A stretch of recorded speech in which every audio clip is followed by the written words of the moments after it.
afternoon, everyone. I'm Rodney Fong, President and CEO of the San Francisco Chamber of Commerce, and we want to recognize our sponsor today for the City Hall Check-In Series, Waymo, BlackRock, Safeway, Kaiser Permanente, Delta Dental, and so thank you very much for those sponsorships. I want to also thank you for joining us. This is our City Hall Check-In where we take the opportunity to give you insights of what's going on inside of government, inside of City Hall. And also important right now as we're fighting recovery, economic recovery. San Francisco is bouncing back from the dramatic impacts of the pandemic. Today, we have a very special guest speaker joining us, the SFMTA, to give us an update of the current fiscal state and their role in the city's economic recovery. I'm going to turn it over to Noel Duong from Waymo to introduce our speakers today. But first, I wanted to share a short video about Waymo with you. Say hello to Waymo, the world's most experienced driver. The Waymo driver is what we call our self-driving technology.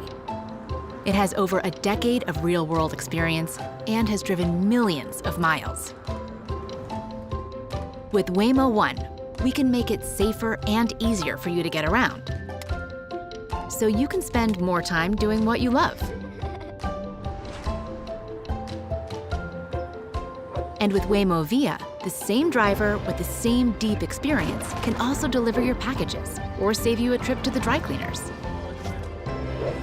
Or if you run a business, Waymo Via can help you transport whatever you need, making sure shipments arrive right when they're supposed to. This is the Waymo driver, a driver that's reimagining transportation for all of us. Hello, I'm Noel Duong, and I'm Waymo's new Government and Community Relations Manager. Waymo is an autonomous driving technology company working on making it safe and easy for people and things to get where they're going. We're so excited to introduce SFMTA Director Jeffrey Tumlin and SFMTA Board Chair Gwyneth Borden, who are leading the agency in their mission to connect San Francisco through a safe, equitable, and sustainable transportation system. Now I'll turn the mic over to the SFMTA team for their presentation. Thanks, Noel. My name is Jeffrey Tumlin. I'm the Director of Transportation for the SFMTA. Our board chair, Gwyneth Borden, will be somewhat delayed. She is currently speaking before Congress in a hearing that has run long, but she will join us shortly. As many of you already know, I started this job, 18 months ago, which feels like about 4 years ago in real world time, and about 3 months into the job, the SFMTA's worst public health crisis and worst financial crisis in its entire 110-year history hit. That required us to rapidly pivot and retreat to a place of resiliency and start planning for an intense array of contingencies in order to keep our agency solvent, while continuing to protect the health and safety of our workforce and keep San Francisco moving, including getting essential workers to work. I'm incredibly proud of the work that my team has done in spite of every challenge that has been thrown at them. That said, we are by no means out of the woods. This remains the worst financial crisis that our agency has faced, including the $1 billion that the federal government has so generously given us to cover our direct COVID-related losses for last year. All that money is gone, keeping us afloat. And this year, that money runs out. There is no more coming. And yet we are expecting at least another 4 years of significant COVID-related losses that we need to plan for. Let me get into the presentation. I get into some of the details of why the situation we are facing at SFMTA is unique, and what exactly it is that we're planning to do about it, knowing that San Francisco's economic recovery is completely dependent upon a thriving SFMTA, and particularly a strong Muni system. So let me go ahead and share my screen. Hold on. Let's see, there we go.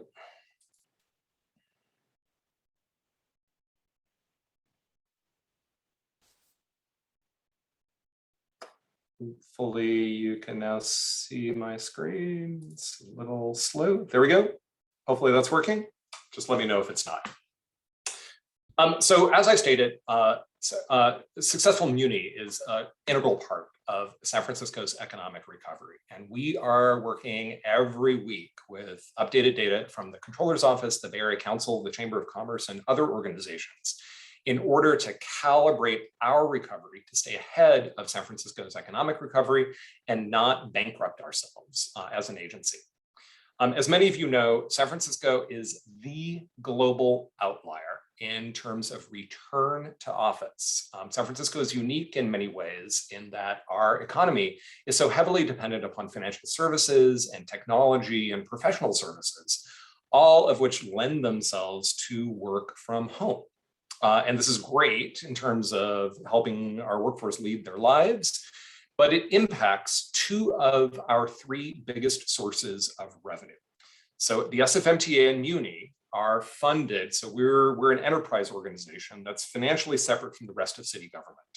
Our three biggest sources of revenue are a fixed amount that we get every year from the San Francisco General Fund, plus transit fares, plus parking fees. And unfortunately, two of those sources have been devastated by COVID. Our transit ridership is down about just a little over 50% at this point, but our transit fare revenue is down about 80%. And that's largely because the people who are currently riding are folks who are eligible for discounts, and the folks who are not riding, mainly commuters to downtown office, were the people who bought our fast passes and other, high value transit passes. In addition, our parking revenue is also down about 40%, largely because people are not commuting at all, either by transit or by driving. And so we are in trouble, and we're looking at data that says that even as office reopens, folks might be coming back maybe 3 days a week, which represents a 40% loss in our office commute-oriented transit revenue and parking revenue. So this is what we're having to prepare for. So we did get a great deal of money from the federal government.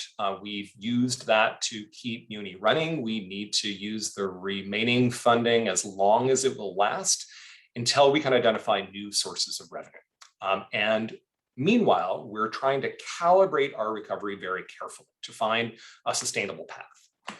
We know that if we were to spend our one-time federal money too quickly, we would be able to get, relatively quickly back to where we were in 2019 with excellent, with 2019 level of transit service. I don't think I would say excellent. But then our federal money would run out before the office commute fully comes back. And that then would result in our bankruptcy, which would result in service cuts, which would mean people would stop taking transit, which would mean transit was not there to support the city's ongoing economic recovery. And the result is what we call a classic transit death spiral, a fate we want to avoid. But by the same token, if we invest our federal money too slowly, there's not enough transit service available in order to support the economic recovery, and people again stop taking transit, and we run out of money, and we result in service cuts, and we end up in a different kind of transit death spiral.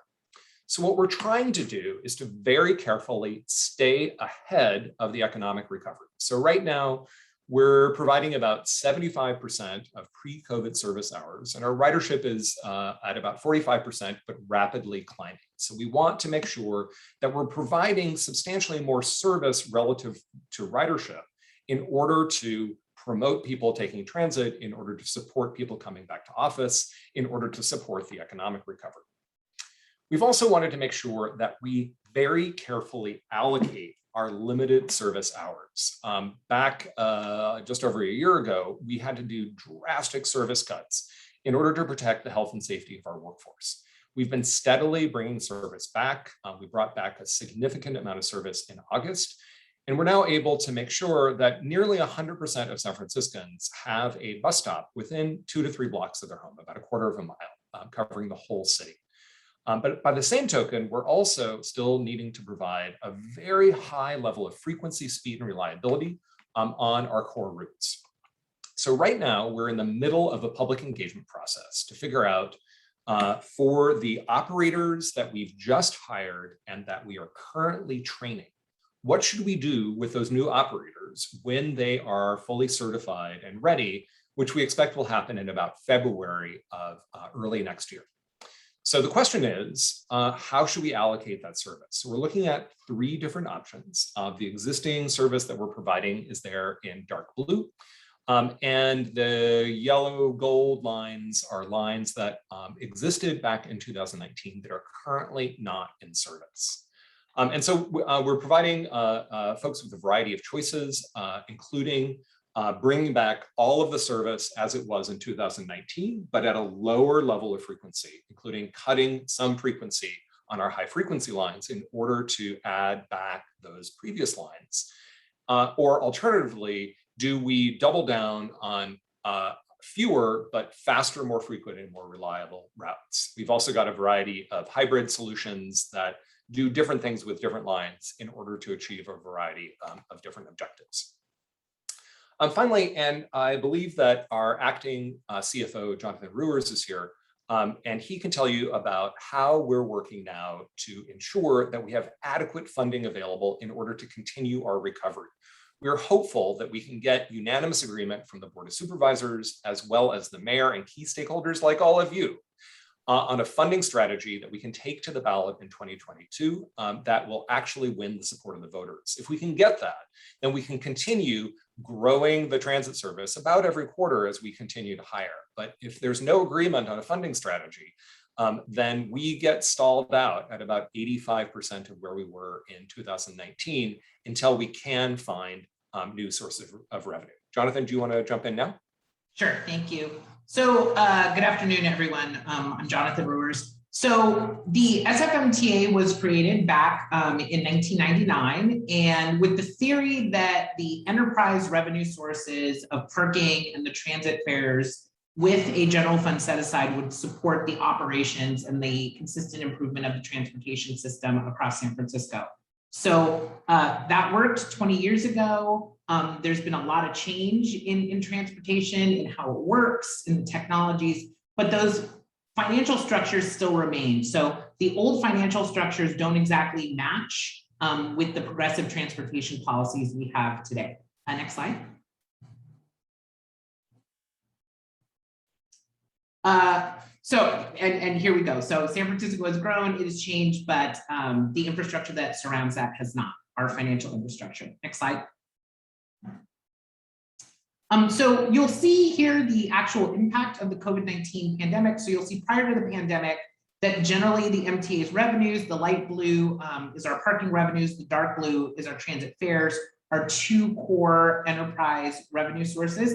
Pretty consistent, seasonal, of course, as are many businesses here in San Francisco. You will see, though, that after the pandemic, that deep slide that, as Director Tumlin noted, we've seen parking revenues recover. Those parking revenues largely are on meters and permits, but our transit fare revenues have not recovered, and that is going to cause us a very long-term financial impact. Next slide. But we did, we do want to make clear that we have taken steps to make the agency more efficient. So as Director Tumlin noted, we retreated to a point of absolute resiliency, making sure that San Franciscans, especially those who needed to get to jobs and who are frontline workers during the pandemic, were able to do so successfully. So in the prior fiscal year 21, the agency was able to realize $118 million in savings. Next slide. But this shows you, this is a very powerful slide. What I want to show you here is we looked at our financials over a 30-year period. In 2009, the Federal Transit Administration asked the SFMTA to do a 30-year financial projection related to the opening of the Central Subway. So it went out to 2038 because it was meant to look at 20 years after the anticipated opening of the subway. We're a little bit late, but again, that's the reason why the original projection goes to 2038. That's the blue line on this chart. The gold line reflects the actual audited revenues of the SFMTA during that period of time. And the purple line reflects the actual expenditures, audited expenditures, and then projected expenditures into the future. So what you'll see is in the prior period where San Francisco did see 10 years of consistent growth, that gold line is a little bit higher, pretty consistent with our revenue projection. And the SFMT did have periods of fund balance, which we did take those one-time dollars and reinvest in the system. So you'll see that in the 2018 and 19 period. But you will see that deep valley that shows up when the pandemic came. And so you'll see in those 2 years after, you'll see our revenues and expenses, as Director Tumlin noted, we have retreated back. We're in the process of restoring services using one-time federal dollars and likely our own agency reserves. But after those dollars run out, our enterprise revenues do not keep up and do not grow with our costs. And so you'll see there's a dip before we see a real kind of restoration of our own enterprise resources and kind of normalcy in the city in the 25-26 period. That creates a structural deficit that will just grow over time, and it makes it near impossible for us to sustain service levels and invest in our system in the ways that San Franciscans expect. Next slide. So we are on an unsustainable path. Those are our audited financials.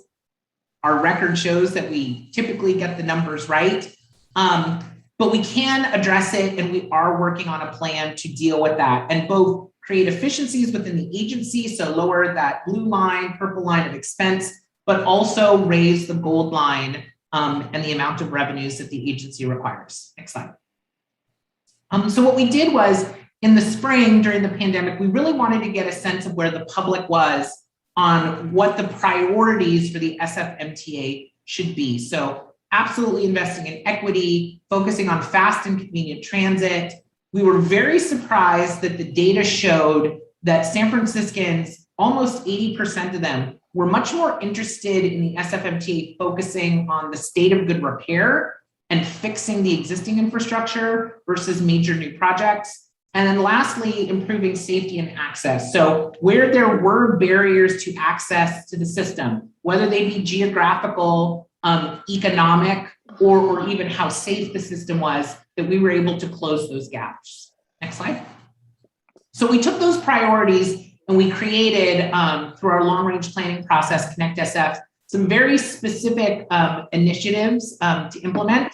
So under fast and convenient transit, that's creating a 5-minute network here in San Francisco, expanding the rail network where bus service alone is insufficient to meet the need, under repairs and maintenance, making our transit system run smoother. So focusing on overhead lines, rail, facilities to maintain the buses, really focusing on that infrastructure to make sure that the system works day to day without disruption, modernizing the rail and subway system. So we did a lot of that work during COVID.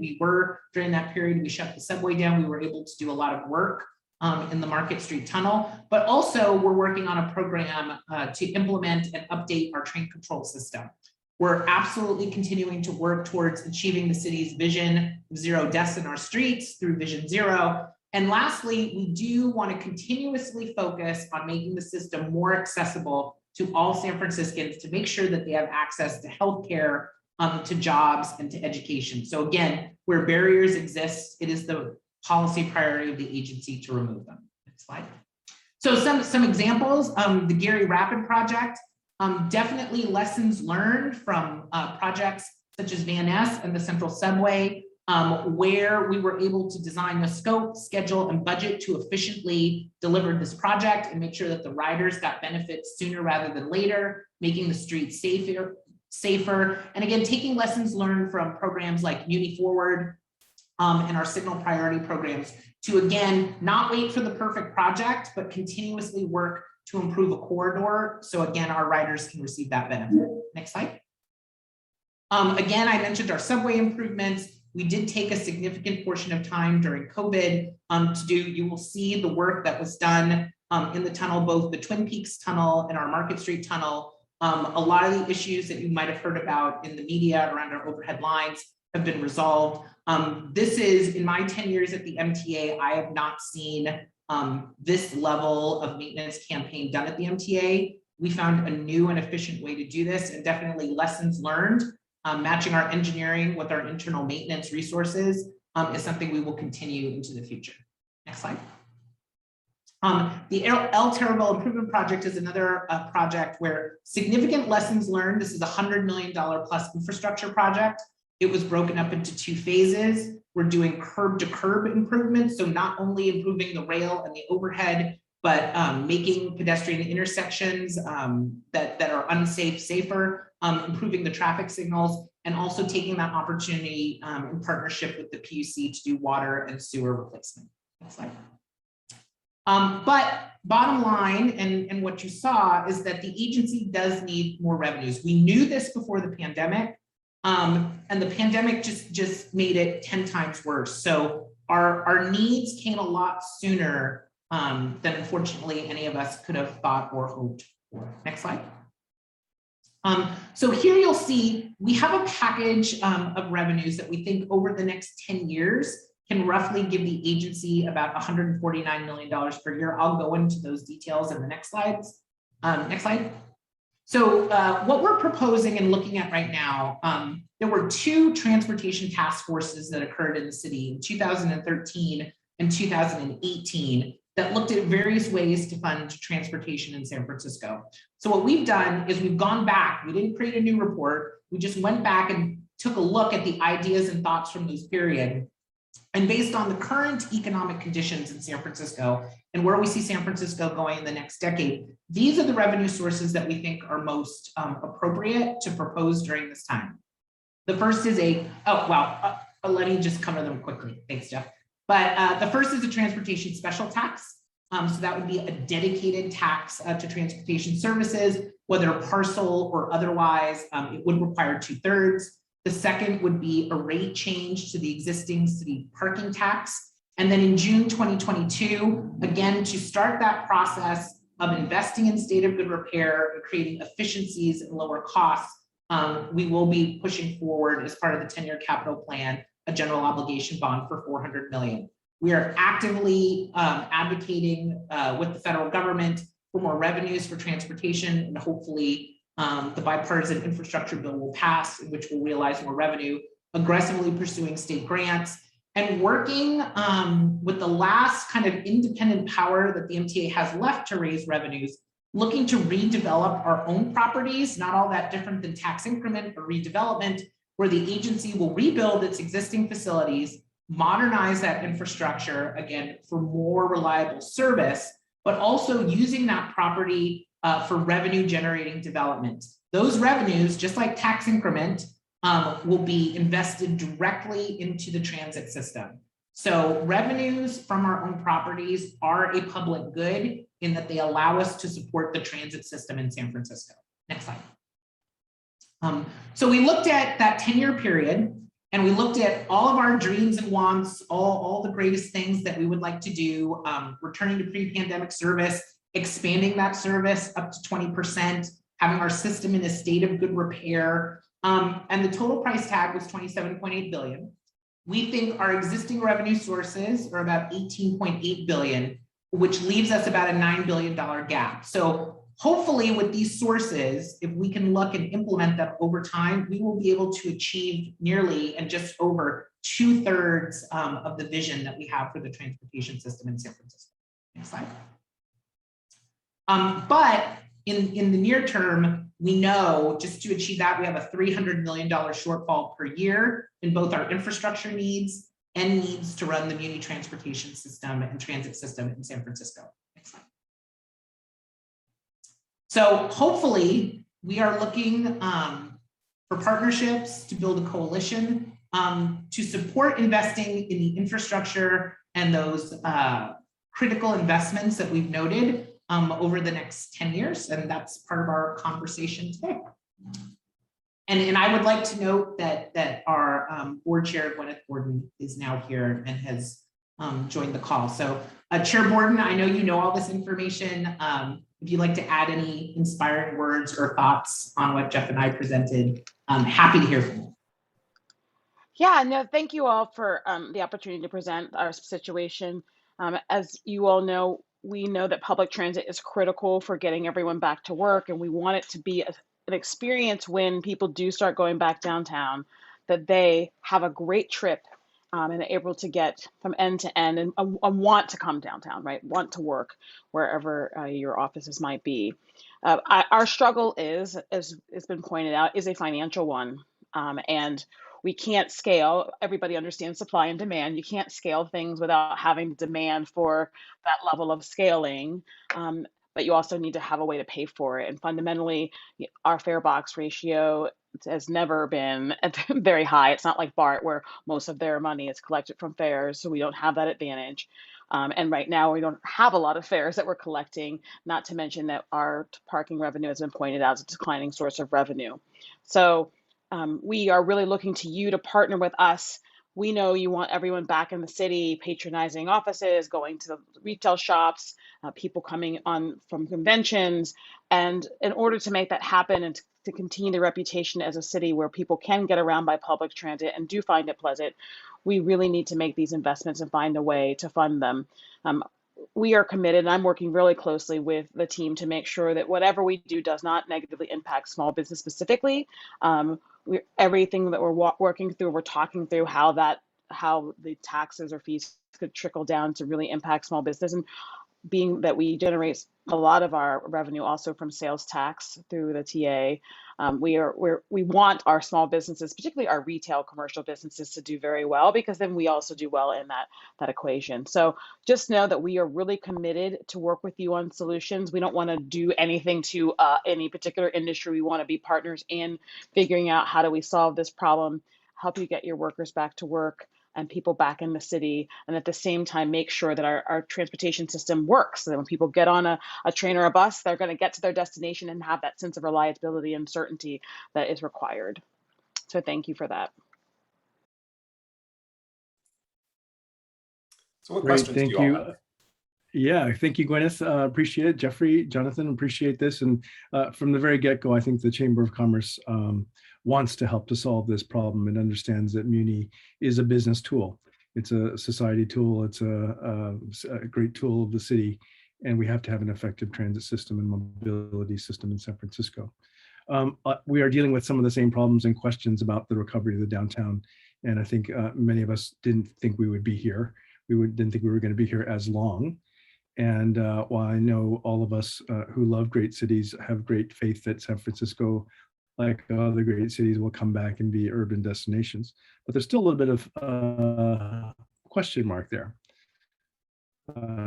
as far as how fast and how big we come back. I think San Francisco is blessed to have many jobs and something.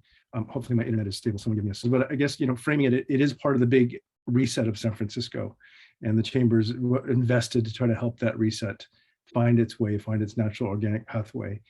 In a strange way, our greatnesses and our weaknesses were also very much exposed in San Francisco by the pandemic. And I'm happy that you guys are, Jeffrey, that you're there now to help solve some of these problems in a weird way. We're going to change the landscape, I believe, of the MTA going forward. If I could just ask a question, maybe it's posted in the chat. A listener says, we want to make sure that our employees have transit options to get into the office once we reopen. What can we anticipate? What do we anticipate service in the downtown to look like going forward? Obviously, that was the center of the node of the city before. Do we think it's going to be that as well? Will transit service remain? Well, so first of all, we should say that almost all of our transit lines serving the downtown are currently running. What's not running is some of the peak-oriented routes, like the 41, which operated just as a morning and evening peak route from the Union Street area to downtown, and some of the peak-oriented express lines.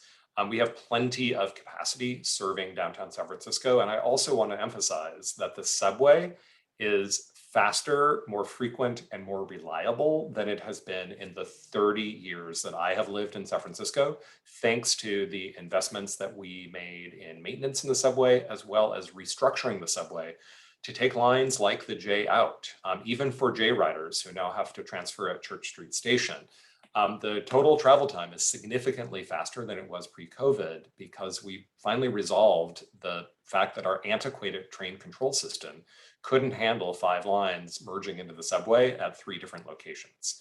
So now that we've streamlined it a bit and focused on our higher capacity, our 2 and 3 car trains, as well as our highest ridership lines, everyone's getting a much faster journey. So what we're doing is carefully watching return to work so that we can allocate as much service as is needed as downtown comes back, not getting too far ahead, but also very importantly, not falling behind, because we are utterly dependent upon business success in San Francisco. If business doesn't thrive here, like as an agency, we're doomed. So we are your essential partners. We need to work on this together in order to support each other.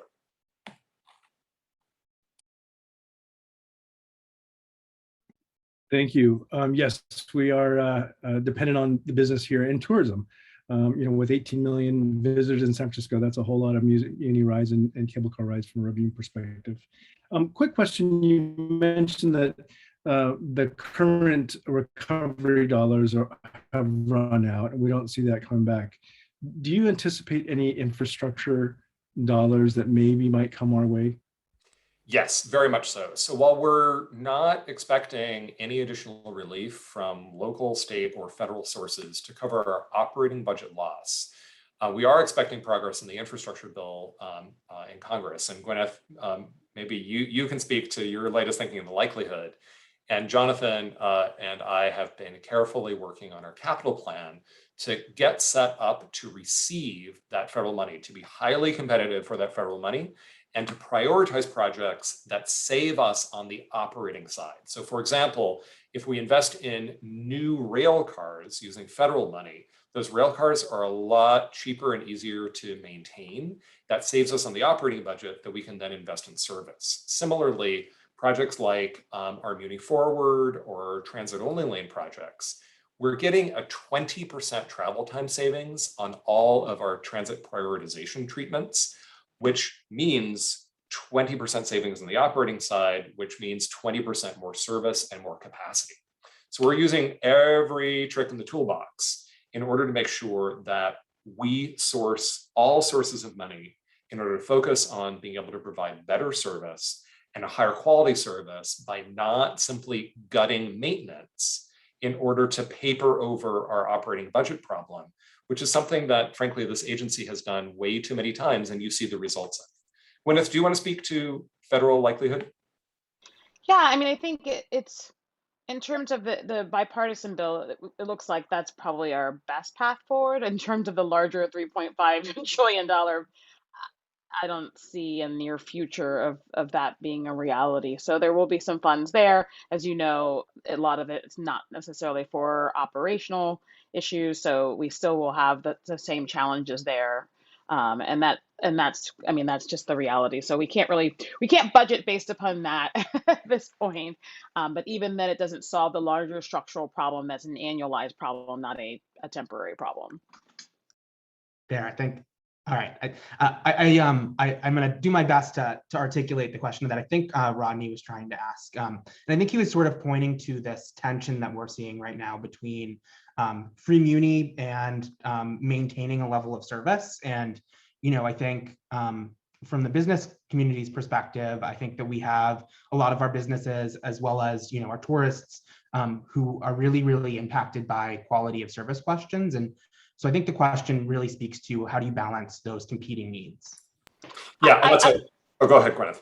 I would love to go there. And obviously the board, our fiscal responsibility is the most important element here. We've had many conversations around free Muni. We've expanded free Muni for youth. Now youth don't actually have to have to have a pass or anything like that.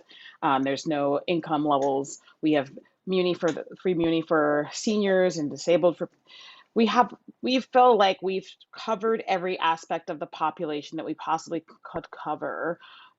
Also looking at the fact that we cannot afford to make Muni free for everyone. We have people who are fare riders, the ones that use the fast pass, the ones that work in many in your businesses that we need to have on the system because we get so much money as it is today from the general fund. You'd have to have a large expansion in the general fund commitment to us in order to cover that gap.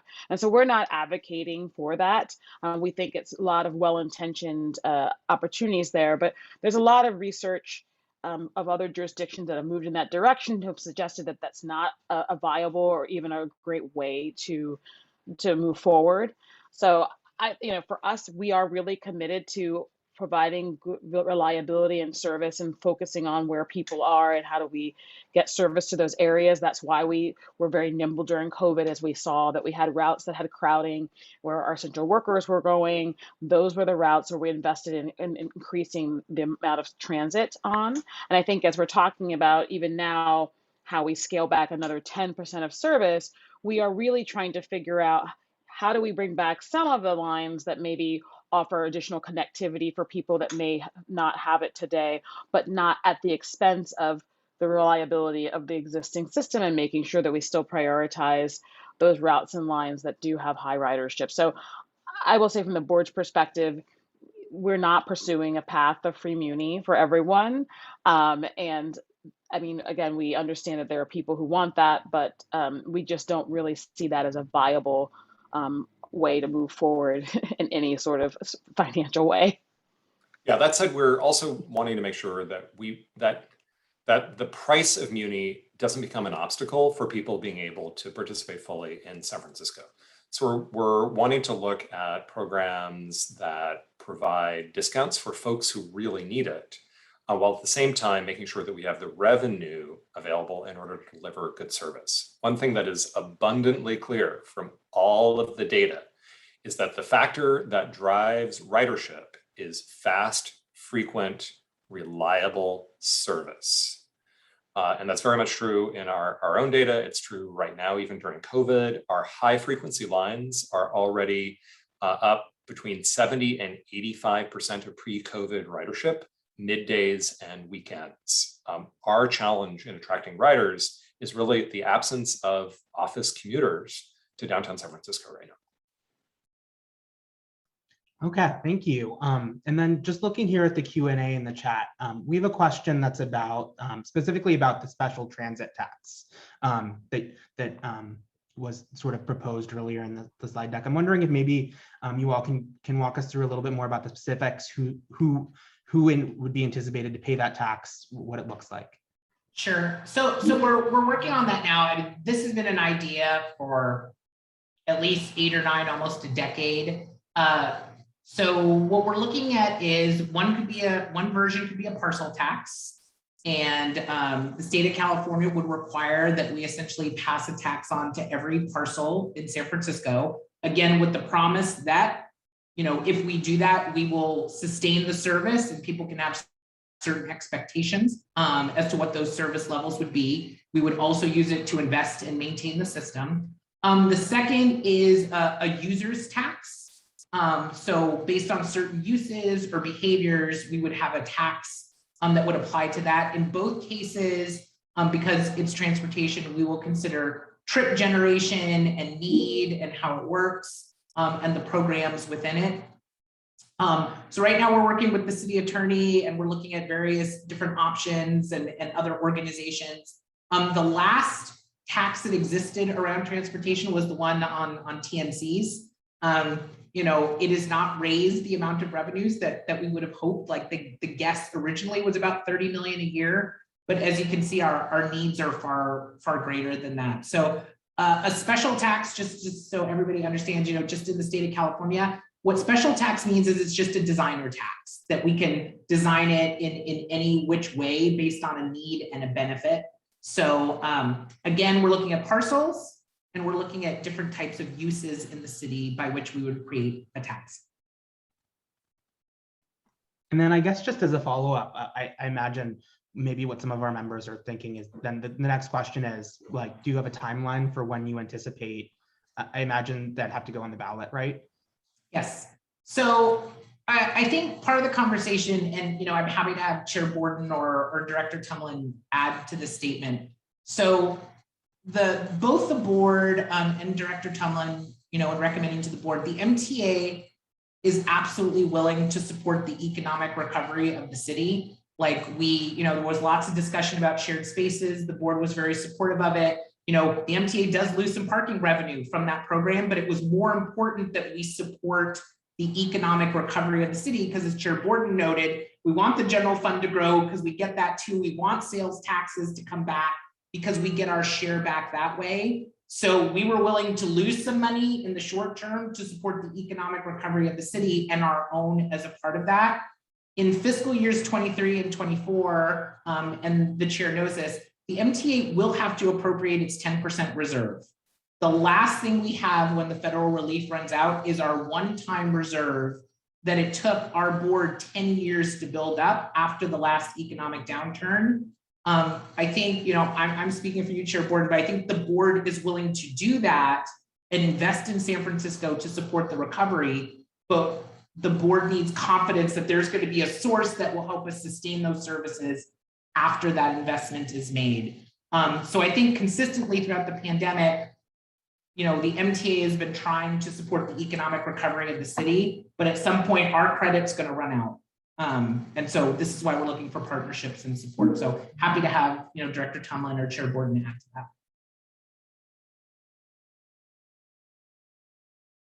Well, on that note, Jonathan, I guess, or any of you, I think that leads me sort of with, I think, what is our last question, which is what can we do as the business community to help support what is such an essential part of San Francisco, both for our employees, our customers, our tourists. What sorts of things can we be doing to support you all? I'll just start off. I think a few things is encouraging people to ride transit, letting them know that there's plenty of space, it's clean, we're our cable cars are back again after a little snafu, but they're free for now. I think it's really encouraging people to have reasons to come to the city, to take transit around the city, and to feel safe and to know that help us promote the things that we are doing positively, because I think people don't know. I also think it's really important I know that transportation is really having companies talk about and focus on how transportation really allows them to do business and be able to be successful, like why they chose maybe locating in downtown San Francisco because of the access to robust public transportation. So I think that's really important to kind of get that message out there. People will listen to you more than they'll listen to us in some instances when we're talking about the need there and transit. We also need you to work with us as we're putting together these solutions and looking at the different options. Give us very honest feedback about how this will work or not work for you all, and help come to a place with us that we can find something that together we can champion. Ideally, this campaign in 2022, whatever it is, we want to have business with hand in glove with us, going out there, garnering financial as well as actual voter support. And so I think that's the biggest thing. But I think in the short term, it's helping us tell our story a little better, getting the word out there, encouraging people to come to take transit around the city, and then further really kind of helping educate people about the need and why you are as a community supportive of our effort to get more funding. Well, I think that about wraps it up for today. Is there anything else, Director Tumlin or Jonathan, that you wanted to add? Well, I think there's one question, Jeff. Do you want to take that one about congestion pricing? Yeah, I think this is an important one. So there's a question in the chat that says the SFCTA that wants downtown congestion pricing. How do the SFCTA and SFMTA coordinate on revenue sourcing? So as I hope all of you know, there are two transportation agencies in San Francisco. The SFCTA, the County Transportation Authority, is the County of San Francisco's state-mandated congestion management authority. They're also kind of our auditor and many times our bank. They report to the Board of Supervisors and act as a very, very important partner with us. We have a strong and productive, positive relationship with them, probably better than it's ever been in the city's history. And one of the solutions that they have been leading on, and we have been co-participating in, is what's called congestion pricing, drawing a cordon around the downtown and basically doing the same thing for streets that we do with parking. So we, for our parking system, charge the lowest price that ensures that 1 or 2 parking spaces are available in all of our public garages and on every commercial block in the city. And for the most part, that has really worked. And it has meant that we adjust the prices quarterly in order to achieve an access target. The same is true for congestion pricing. What it recognizes is that congestion isn't an infrastructure problem, it's an economic problem. Congestion is just what happens when the demand for mobility equals the supply. And the only solutions for congestion that have ever been found to work are either A, destroy the city's economy, which Detroit successfully did, and we did during COVID. There was no congestion in COVID because no one was going to work. Or two, use the same means that we use to balance supply and demand for every other commodity in society, which is price. So congestion pricing is the only tool that actually solves for urban traffic congestion, and it also raises revenue in order to provide better transportation choices like transit and so on. Recognizing that driving is by far the most convenient mode for most people, but it also takes up 10 times as much roadway space to move myself in a car than on a bike or on foot or on a Muni bus. So we have a sort of limited renewable resource of street space. Congestion pricing allows us to move more people through that fixed amount of space. That said, it is crazy controversial because we as Americans conflate our freedom of mobility with the actual freeness of mobility. And we have a hard time imagining that if we have to pay for something, that product is going to get a lot better.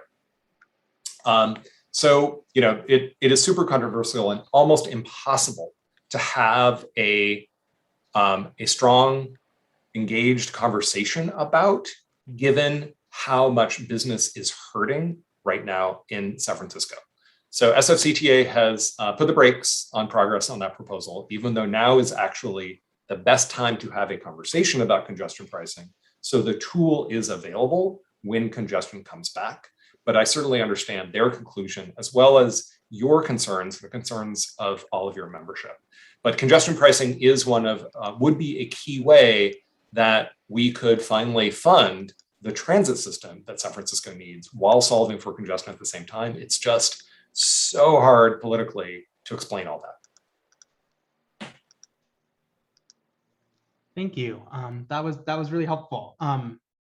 Yeah, any last thoughts before we wrap up today's session? I want to thank you all, Director Tumlin, Chair Borden, Jonathan, for joining us today. I know that our membership certainly appreciated was enlightening to the situation that our city finds itself in transit-wise, and we certainly want to be a good partner in helping to achieve our shared goals. We're happy to come back anytime you want an update. Arguably, you're our most important partners. We cannot do this without you. Thank you. I want to take this moment just to once again recognize our sponsors for today: Waymo, BlackRock, Safeway, Kaiser Permanente, Delta Dental. I want to again thank all of our panelists today for joining us. I want to thank all of our members who turned out to listen in. And I also just want to remind everyone about a couple of upcoming events that the San Francisco Chamber has coming up, starting with on Tuesday, October 5th, we have Business After Hours, which is our first in-person event coming back with the Chamber since the beginning of the pandemic. Then on Thursday, October 7th, we have our WELL Conference. Thursday, October 28th, we have our annual EBBY Awards, which I'm really excited about. And then March 29th through 30th, we'll be heading back to DC to advocate on behalf of San Francisco businesses. If you have any questions or thoughts about any of those events, or you want to attend, you can reach out to us. Just respond to the email that was sent to you confirming your RSVP. And again, thank you everyone so much for joining us today.